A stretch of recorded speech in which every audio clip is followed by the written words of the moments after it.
Hello. Today I'm here to talk about the biblical story of David and Goliath. We are all familiar with that story, I believe. It is basically children's story, as it were, in our various churches. But there are some important things that I want us to pick from that story. As we live our lives in this world, there's something that's obvious.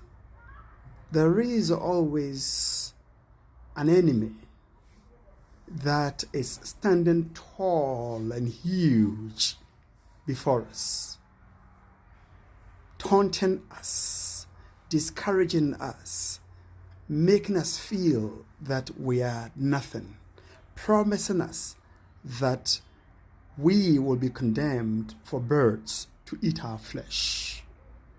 It's very scary sometimes when you pause to think about your life and you say, who is my Goliath?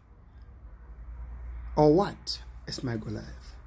In fact, your Goliath could be someone you call a friend, or it could be an open enemy, a neighbor, a relative, or someone who does not necessarily wish you well. Someone you do not know, your workmate or your schoolmate or whatever it is. But the bottom line is, there is a Goliath standing tall, seeking to destroy you.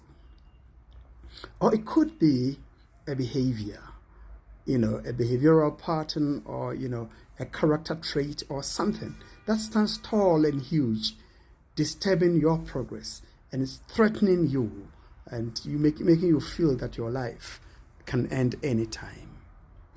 When I think of David facing the Philistine Goliath, it becomes a very marvelous story.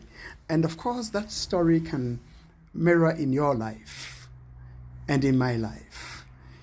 Pause for a moment and ask, how come David could face Goliath? A man who was armed to the teeth, and David not armed because he couldn't even take the armor that the king had given to him. Now, there are some lessons that I want to share with you quickly. Number one, we must always know that in our lives, we would always have Goliaths.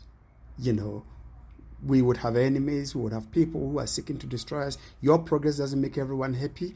You must know all those things.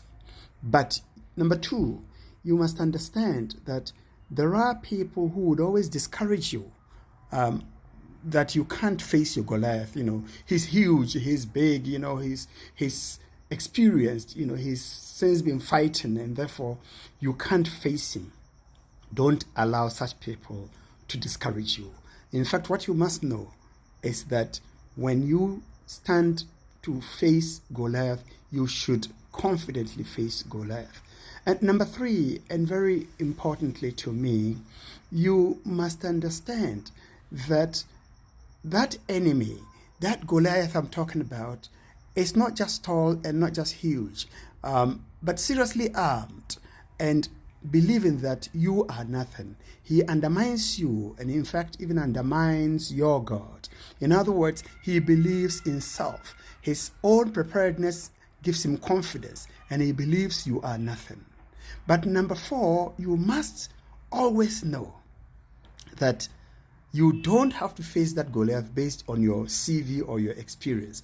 David could only tell the king, no, I fought the bear, I fought the lion. Of course, he had quite a CV. But the king kept saying, no, the guy is too big for you, you can't.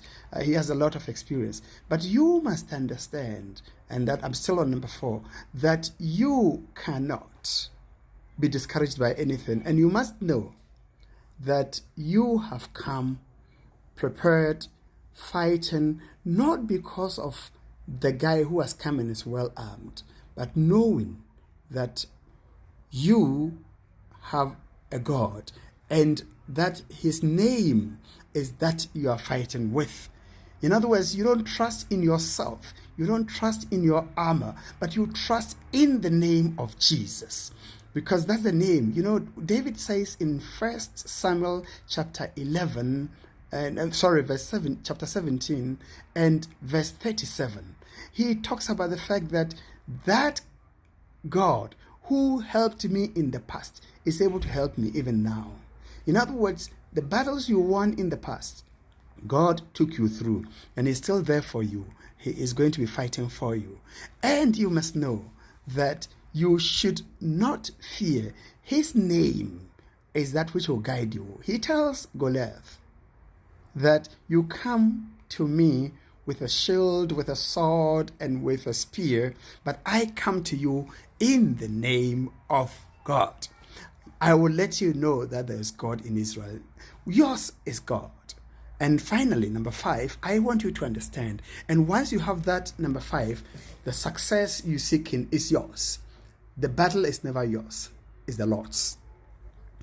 The enemy may stand as huge as you cannot imagine. But if you lean on the Lord, He will win the battle for you. Just all the covered body may not mean anything.